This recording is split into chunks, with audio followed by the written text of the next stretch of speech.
So, good day everyone. Especially good day, Ma'am Basbas. So, I'm one of the reporter na wala maka-report. So, task is given na i-report through discussion online. So, let's start. On topic is circumferential piston type rotary pump. So, di na ito maglangay, no? Next slide. So, what it is and how it works. So, it is a type of positive displacement pump that employs a set of pistons arranged in a circular pattern around a central rotating shaft. This type of pump is widely used across various industries for transferring liquids and viscous fluids. So, a rotor hub on the pump body drives the rotors, which spin separately on two shafts. Fluid is drawn into the pump by the partial vacuum created at the suction port by the rotor separation. When the rotors remesh, the fluid is eventually moved around the pump casing and released at a discharge port. So it is the most common pump types in food and in the food industry and pharmaceutical industries. So common siya sa mga food no and mga pharma, mga liquid drugs. So the principle is the same. Same na siya. Nakatong duha ka gears nya magtuyok bitaw siya. But have different sizes and designed para ma-cover ang iyang kind of kanang duty work. So, same model but laylay siya og gidak-on og design. Pero same na iyang concept na duha ka rotor magtuyok. Mo kuha og tubig ang inlet mo out sa outlet. Pero nailayan siya og sizes og design para ma-cover ang iyang unsa ka bugaton ang iyang work. So mura ra siya og gear pump. Makita nato sa mga sakyanan bitaw na kanang naaray magtuyok do ka buok na as makita nato sa GIF nato ning ani siya ang sa left side atong mo ni siya ang inlet inigsoda na niya magtuyok-tuyok ana moadto sa outlet. Tuyok siya independently sa each other without contact as you can see. Then so as the rotor rotate, a cavity is formed sa inlet side. So sa inlet side inigtuyok niya na cavity na ma-form. Kanang ara man siya musud ang fluid tas maka-create siya og vacuum to pull the liquid into spaces between the tips sa rotor. So inigsud sa inlet side maka-create siya og vacuum. Ang kanang mga tips sa duha ka rotor inigtoy murag tog mo ana siya ba mukuha siya og fluid nya as magkatuyok na siya magkakusog mo na siya ang gitawag nato na vacuum. So matrap siya sa rotor. Syempre matrap siya sa rotor kanang nagtuyok na murag nag-ana bitaw side sa og sa casing wall kani casing man ni siya tas padagan sa outlet side. This pump is ideal jud siya for both thin and viscous liquids ug sa mga liquids containing large solids. So unsam na siya kanang water, oil, mao na siya ang large solids, mao na siya ang mga sampor kay kanang mga oil bitaw. Kay naam na siya yung mga basbas kana mga gas, kabantay ka nang ug magkuan kag krudo na yung mga bas. Pwede kay ni siya ana. Easily clean siya. So ideal jud siya for sanitary construction and frequent cleaning.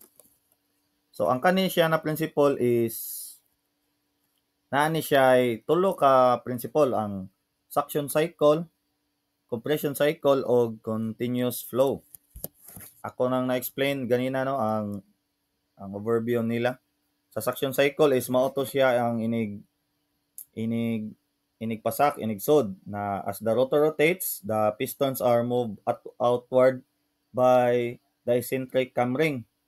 This expansion creates a vacuum with each piston's chamber. Ang kanina vacuum causes the fluid to be drawn into the pump through the inlet port. Mao to siya ang suction cycle niya. Ang compression as the rotor continues, magsigil siya compress. So in layman's term, magsigil siya og tuyok. Magsigil siya move. This decreases the volume of each piston chamber, forcing the fluid through the discharge port under pressure. So ang last part is ang continuous flow. So syempre naatay mo pasod, makakaitag suction, nya naay magsigig compress, Kanang obviously ang ikatulo niya na working principle is continuous flow lang, magsige siya padayon ang duha ka principle. So sa next slide is mao ni siya, ang kanina slide mo ni siya ang working principle. Ako lang gibutang para if ganahan ta na makasabot jud in English term kay mao na ni siya. So ang kani siya is nagbutang lang ko niya og mga key components, mga components sa kanina type of pump. First of all is ang housing or ang iyang casing. Adto na mao man nay daganan pud sa fluid sa sud kaning sa front type. The second is the rotor ang iyang drive shaft. Ang kani siyang drive shaft mo ni siya ang motuyok sa mga gears para matuyok ang piston. Kanang siya isudlan bitaw. Nga siya mo motuyok kanang mga gears na magtuyok-tuyok. Mao ni siya. Third is syempre ang piston kaning naay arrow, siya ang katong magsigig tuyok. Nya ang fourth is ang cam ring or ang rotor cam. Siya ang kanang mga belt na connected sa rotor para makatuyok og maski nang kaning mga mura siya mga rubber ba. Kanang example sa motor. Siya mo mobila jud bitaw na makapatuyok sa piston connected sa rotor. And syempre ang seal. Ang seal is siya ang mo-seal para dili makagawas ang liquid. Kanang siya mo'y inline og outline defense para dili makagawas ang mga fluid na imong gi-generate. Next is syempre ang bearings. Unsam day atong para tuyok is nadyo bearings.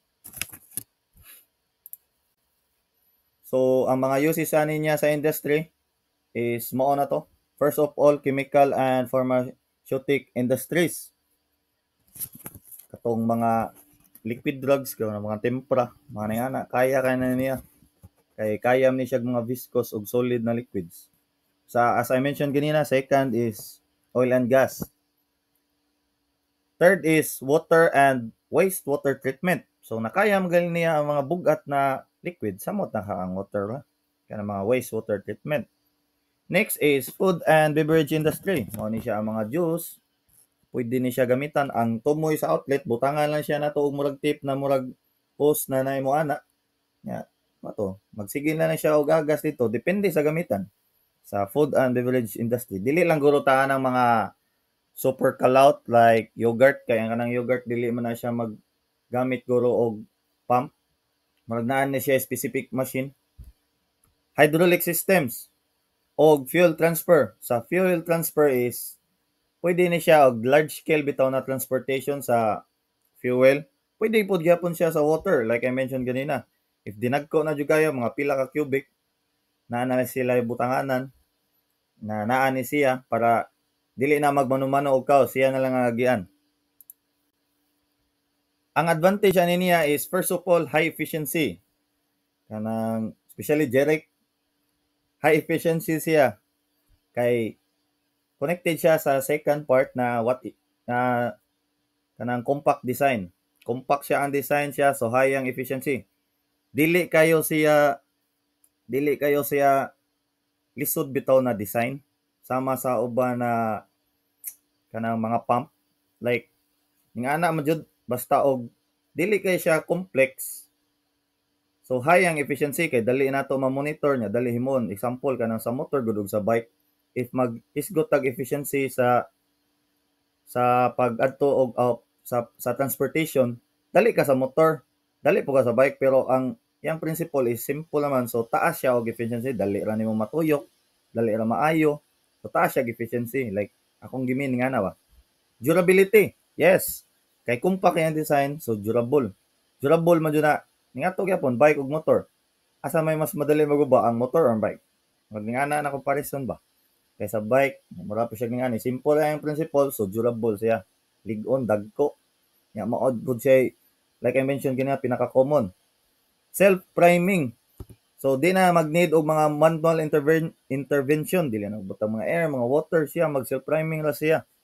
Next is kaning free flow. Yang pulsation free flow. Mag-moves freely without congestion. Kay durable man siya, compact design, high efficiency, so smooth ra siya. Mo na siya ang yang pulsation free flow. So nagbutang ko diri og ang parts jud sa machine mismo na makita na to ganina ang mga parts na kong giingon. Ayang case, ang katong iyahang rotor drive shaft na iyang mga piston, iyang seal, iyang bearings. Naa ni siya diri. Ako lang siyang gibutang para if ganahan mo mag-scan-scan, okay kayo. Makita na to diri. Up to siya yung mga ginagmayng meaning nila, no?